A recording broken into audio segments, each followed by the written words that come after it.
Case No. 2023-7940. Judge, Honorable Judge Lisa Roberts. Plaintiff, John Anderson. Defendant, Emily Wilson. Opening statement.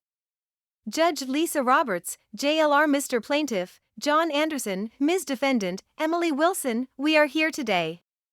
This court is convened to resolve the dispute between the parties. Please provide your testimony truthfully. Mr. Plaintiff, you may proceed.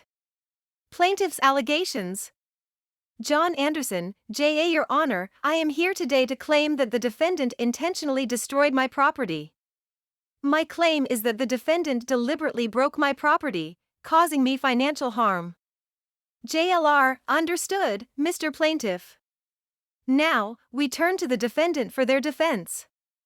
Ms. Defendant, you are required to present your case. Defendant's defense. Emily Wilson, E.W. Your Honor, I deny these allegations. I had no intention to intentionally break the plaintiff's property. The claims are baseless, and I maintain my innocence. I had no intent to break or cause harm to the property. JLR, understood. Now, I allow the attorneys to ask questions to the respective parties. Statements and evidence. Plaintiff's attorney, PA. Mr. Plaintiff, what other evidence do you have to support your claim that the defendant intentionally destroyed your property? JA, there is a security camera footage that clearly shows the defendant intentionally breaking my property. Defendant's attorney, DA. Mr. Plaintiff, do you have any doubts about the authenticity of this security footage? JA, no, I firmly believe that the footage is authentic. JLR, understood.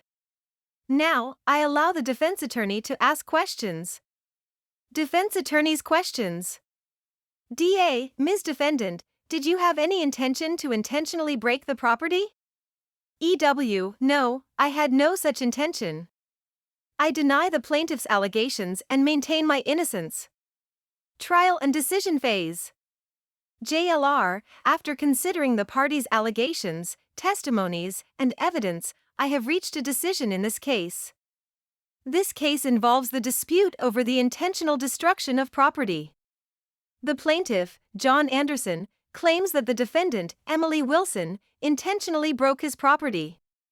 The plaintiff seeks compensation for the value of the property and the damages caused. Based on the evidence and testimonies presented, it has been established that the defendant intentionally broke the plaintiff's property. Therefore, Emily Wilson is deemed liable as the defendant and is required to provide financial compensation to John Anderson for the value of the property and the damages caused. Verdict. JLR, as a result of this case, the defendant, Emily Wilson, has been found guilty of intentionally breaking the property, as evidenced by the presented materials. She is ordered to pay financial compensation to the plaintiff, John Anderson, for the value of the property and the damages caused. The case is closed.